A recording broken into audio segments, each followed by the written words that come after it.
Hello in Dublin, Ireland. That was my attempt at an Irish accent.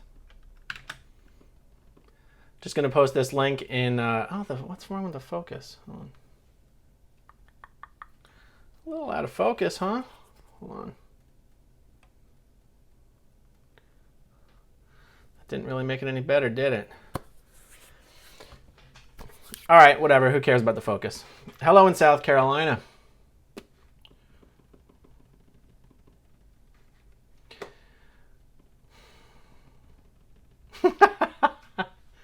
I'll try not to swear in this video. Hello in Indiana. Wow, my internet on my computer in front of me is completely screwed. And somehow my phone is totally fine. Hello, everybody. All right, well, I haven't done... I was actually about to sit down to do a whole bunch of short little videos. I was going to do... I've been doing these long Q&A videos. And then, for some reason, it just dawned on me today that the videos are so long and I answer so many questions that they're not useful. I can't refer anybody back to the videos. This blurriness is absolutely killing me on the... Oh, well. And so I was... I'm gonna do a series of videos called One Question, One Answer. They're going to be like 2, 3, 4, 5 minutes long. So that in the supporters of Leah Remini group, when questions come up, I can just paste links to video answers instead of repeating myself over and over and over again. And I know people in that group who answer questions know that they just end up repeating themselves over and over and over again. So I was going to take some of the most commonly asked questions and I was going to sit down and record like 10 or 15 short videos. And I've got this scratch on my forehead from class today. That's someone in jiu-jitsu who needs to trim their fingernails. And I'm like, I'm not going to record 10 videos with a scratch on my forehead that's what it's gonna be forever. People are gonna be like, what's with the damn scratch on your head? So I figured, haven't done a live stream in a while, let's do a live stream, let's answer some questions, do the exact thing I was sitting down to do videos so that I wouldn't do these anymore. and so yeah, I do have some questions ready to go. And then I will probably just take questions from the stream. All right, so I forgot to tweet this out. Give me a second here. If my internet's working again.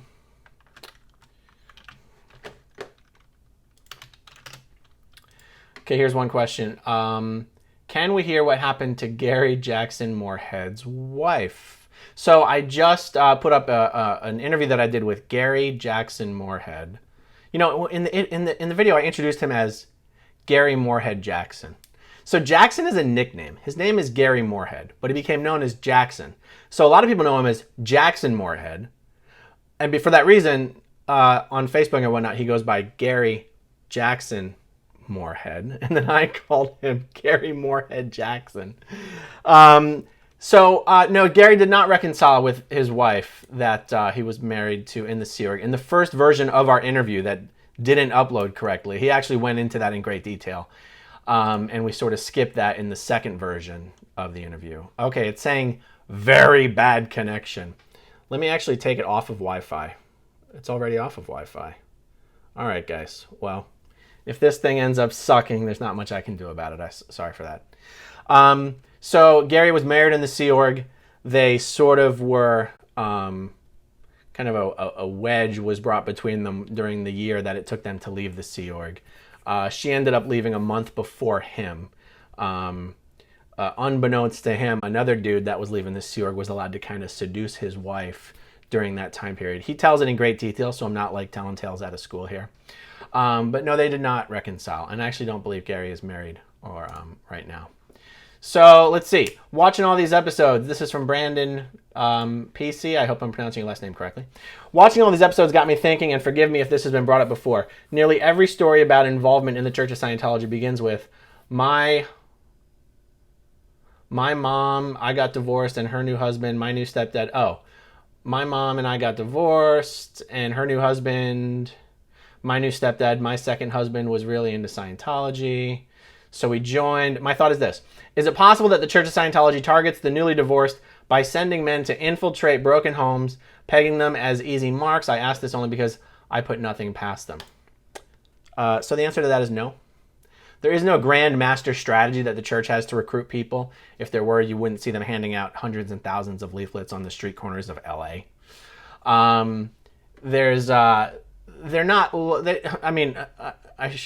generally speaking, they're not doing some weird underhanded way of infiltrating for the purposes of recruitment. They might infiltrate for the purposes of intelligence and espionage, but they're generally not looking to infiltrate for the purposes of recruitment. Now, I know these social betterment activities, the propaganda arms that were covered in the last episode of Leah Remini, Scientology and the Aftermath, those things, those organizations do infiltrate certain organizations for the purpose of safe pointing. Safe pointing is making connections with people who will then think you are a good person, and Scientology is a great thing because you're a great person. But even then, it's not so much for recruitment. I can think of exceptions to what I'm saying right now, like Narconon exists to primarily salvage the world from the drug problem, but that does exist for recruitment. When you go through Narconon and you finish that program, most of those guys end up joining staff at the Narconon. Those guys are sort of pseudo-Scientology staff members, even though a Narconon is not literally a church of Scientology. So Narconon is the example of a program that sort of does have a recruitment aspect.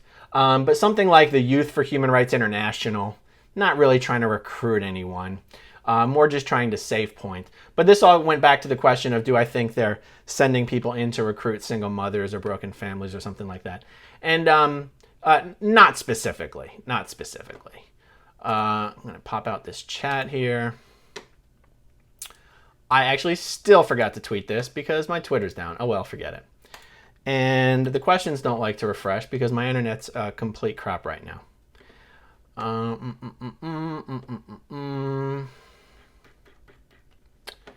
right, pulling up some other questions. Okay, here's one I got earlier. How can body thetans be a big Scientology secret if the word thetan is commonly known? Everyone has heard of OT. Everyone in Scientology has heard of OT, operating thetan. And everyone, even new Scientologists, knows that OT stands for operating thetan. So if the word thetan is not a secret, but the story about body thetans is a big secret, what are new Scientologists told about what operating thetan means? Great question. Okay. The concept of thetan is not a secret in Scientology, as you've already explained in your question. The concept of a body thetan is. Okay. So the difference between a thetan and a body thetan. A thetan is the occupier, this is all according to Scientology, the one occupying and controlling a body, primary control of the body. The concept that there are thousands and thousands and thousands of crazy, half-dead thetans stuck to you, that is never, and not only are they stuck to you, but they are what's causing you to doubt yourself. It's what's causing you to hear voices, if you hear voices. It's what's causing you to be sick and have pains and illnesses. It's what is the cause of your negative emotions. And basically, that these body thetans are the cause of everything that's wrong with you. That is never said in Scientology. So that goes to your question of, then what the hell does a normal Scientologist think operating thetan means? This goes back to the story of us all being stuck here on Earth in a prison planet. Watch the video on my channel called The Matrix, Scientology, and Enforced Disconnection. It speaks to this story that we're all basically godlike beings who have somewhat fallen from grace and forgotten how powerful we are, and have been tricked into forgetting how powerful we are, and therefore we have, through our own decisions, made ourselves less powerful and all this stuff. So the concept of operating thetan is that you and me and all of us are going to get back up to that point where we're no longer trapped in our bodies, and we have godlike telepathic abilities to create and destroy universes with our thoughts. And we're going to skip the between lives implant stations that are wiping our memories and keeping us trapped in bodies and all that stuff. So that's what they think operating thetan means. They don't realize that on the OT levels, what you're really doing is telepathically auditing out these invisible thetans that are stuck to you and the cause of all your problems. I hope I answered that question. Let's see if the internet wants to be working again. How does Scientology get away with promising superpowers to its members? I don't know of any other religion that makes such big promises if specific conditions are met. Scientology says if you do X, Y, and Z, you get superpowers, but that never happens. So why aren't members furious when they don't become supermen? There's two answers to this question. One, when you hear of Scientologists talking about superpowers, you think they're talking about Superman shit like flying and laser vision and teleportation or whatever the heck. That's not what Scientologists are talking about when they talk about superpowers.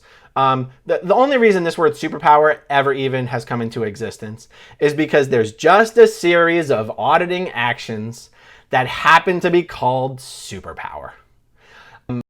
Before superpower existed, there was power, then there was power plus, and then there was superpower. So it's just marketing words to give names to auditing actions.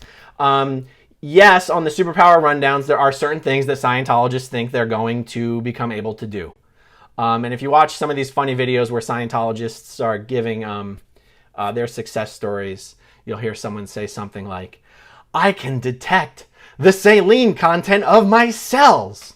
Well, do you consider that a superpower? Like, I don't know. It's kind of ridiculous.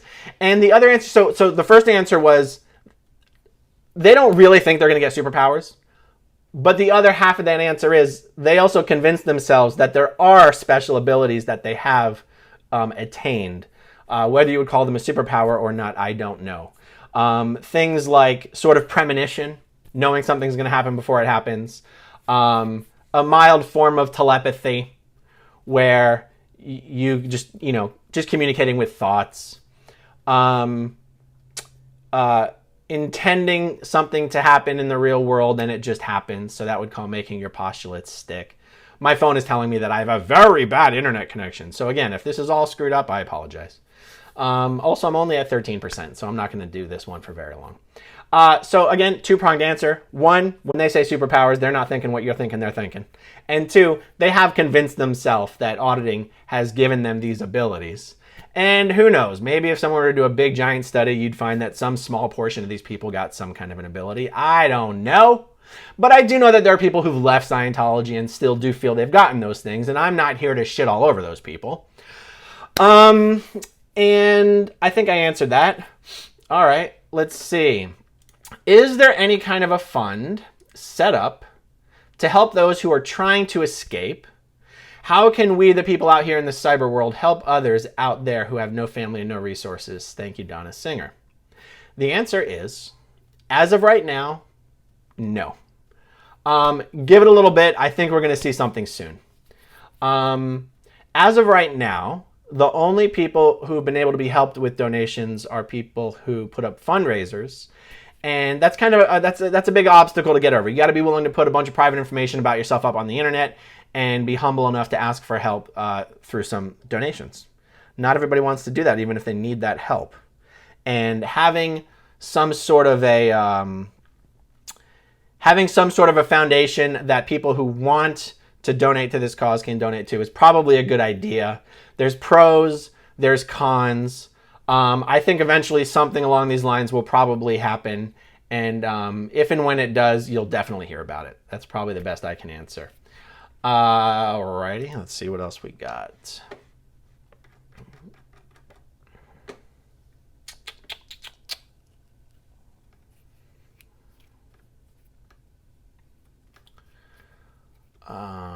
Just looking for a good one. You know, I've been putting up a lot of interviews on the channel recently now that I finally figured out how to use Google Hangouts. I'm going to interview some people just focusing on the OT levels, what they expect, like people who did the OT levels in Scientology and have since left. What were they hoping for on the OT levels? What did they think when they got started on the OT levels and as they were going through them? How did they manage their disappointment, OT level to OT level? What was it they kept telling themselves that would justify why they were never getting what they were told they were supposed to be getting on these OT levels? And sort of how did they, I promised I wouldn't swear, but how did they mindfuck themselves going up through this stuff? I want to hear more stories like that. I haven't heard a lot of stories like that. I've had a lot of private conversations with people like that, and they're awesome conversations. And I want to put a bunch of those up on the channel as soon as I can. What did you do to your forehead? I got a scratch today in jiu-jitsu class. People keep asking me about clay demos and clay modeling. It's very boring, and I don't really want to talk about that. I apologize. How do the Nation of Islam and Scientology go together? Because they both seem like all-in groups. I do not understand how someone could be both. This is a mind bender. How someone ever convinced Louis Farrakhan that Dianetics auditing and achieving the state of clear would be beneficial to all the members of Nation of Islam, I don't know how that happened. But I do know how Louis Farrakhan pitches it to his Nation of Islam guys. Nobody can deny that Louis Farrakhan is anti-white. It's just undeniable. It's a fact. He's anti-white. He's anti-white and he's anti-Jew. How the hell anybody was able to approach him and convince him to read and apply a book written by a megalomaniac white man and then get him to endorse this for all of his members is incredible. But here's how he has explained it to his guys. He says, I've got a responsibility to you. This is literally what he has said. He said, in all of our families, because, the NOI is an all-black group. He said, our family units we've all suffered lots of abuse. We've all been beaten. Many of us were abused. Many of us were molested. And we're harboring this pain. We're harboring this pain, and it affects how we act and react and how we think. And it is my job to help all of my members become the best people they can be. And I believe that these procedures, this methodology, will help release all of the pain that we are all harboring and holding on to. And, he was like, you guys know what I'm talking about. It was real. You could tell that he was definitely speaking the truth as far as the experiences and what he knows family life has been when, most of those NOI members were younger and were children. You could tell that was very true. And this must have been something, I have to assume, this must have been something that's been troubling him personally for some time. Because whatever Louis Farrakhan experienced in his Dianetic sessions led him to believe that if everyone else in his organization had those same experiences or released those, relived and was free from the negative emotional effects of those early childhood experiences, that everyone would be better NOI members. I don't know what to call them. I don't think you can call them better Muslims. They're not technically Muslims. And if I'm wrong about that, just jump into the comment section below. I know the Nation of Islam is not the same thing as Islam. I know that. I know that Islam doesn't have the same space alien cult ideology that the Nation of Islam has. So I know they're different in that respect, but I'm no expert on the subject. So yeah, guys, if it froze up, I'm sorry. There's nothing I can do. So what was my point there? Yeah, whatever it was that Louis Farrakhan was struggling with personally, someone managed to get him into a Dianetic session and made him feel like it had greatly helped him. He decided everyone else should have that same help, and boom, there you go. Somehow, Louis Farrakhan has figured out how the anti-white stance of the Nation of Islam does not conflict with this following what this man L. Ron Hubbard said. That's what I don't know how they've been able to get over it. But it just kind of goes to show you, I think, that people will believe, people who are in a group and have decided to submit themselves to the word of one man will follow the word of that one man, whether that guy's going to contradict himself all the way up and down the street or not.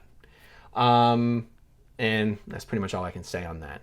I'm probably not going to carry on very much longer because I know my phone's going to die soon. Is there an age limit on getting declared? For example, will they declare a 12-year-old? So there are policies Hubbard has written saying that any punishment or penalties that exist for adults can exist for children. And in the Sea Organization particularly, that those things are definitely true. These days, they don't really allow kids in the Sea Org anymore. I think 16 is the cutoff. It used to be that if you were joining the Sea Org and you had little kids, they could come with you even if they weren't joining the Sea Org. So you'd have little kids hanging around who weren't in the Sea Org. But then it changed where all those kids had to join the Cadet Org. So you had like adults in the Sea Org and then kids in the Cadet Org. You can't join the Sea Org anymore and bring kids with you. So all this is leading up to my answer, which is The Church of Scientology would probably not go out of its way to declare a minor these days. Although, strictly speaking, based on the policies and procedures laid down, they would be justified in doing so in their own eyes. So no, I don't think a 12-year-old would be declared. My personal opinion there. What else we got? I kind of want to do as much as possible before the phone dies. Sorry,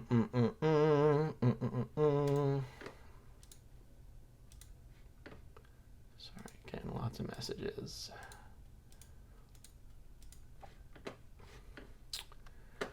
Okay, let's see. Why don't people leave when they see a high-level OT like John Travolta screw up Idina Menzel's name? Proving that an OT does not have mastery of communication. I'm going to answer this question in parts. Nobody in Scientology has the idea that because you are OT, you have a mastery of communication per se. Those are kind of two different things.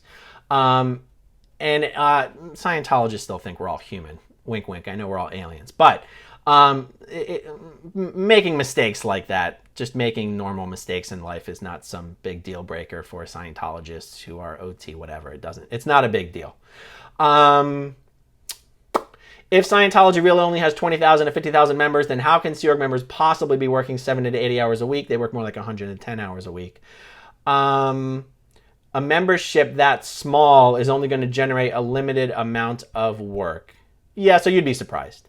Sea Org members handle absolutely all aspects of church management. They handle absolutely all aspects of running, managing, maintaining the premises and the organization itself.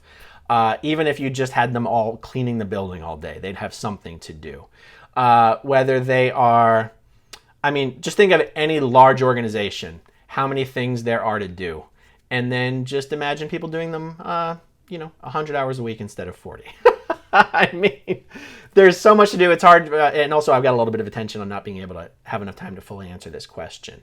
But even if there were 1,000 Sea Org members at Flag, and even if there were only 1,000 public Scientologists taking services at Flag, 1-to-1 ratio, you would still be able to keep all of those Sea Org members busy 110 hours a week.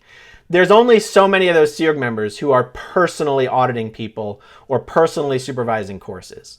You then have the people who are supervising those people, and then the people who are supervising the supervisors. And the administrative bureaucracy in Scientology is kind of unbelievable. You have so many layers of management and redundancy, and that's the simple answer. It's so easy to keep people busy. All right, well, just for the sake of brevity and for not wanting my phone to die in the middle of a sentence, we're going to cut it off right there. And that's it. All right. I think I already made this plug. If you're watching this video and you're not already in the supporters of Leah Remini Facebook group, please do check it out. We try our best to answer people's questions in there about Scientology and about the show and stuff like that. So, cool. See you guys soon. Bye.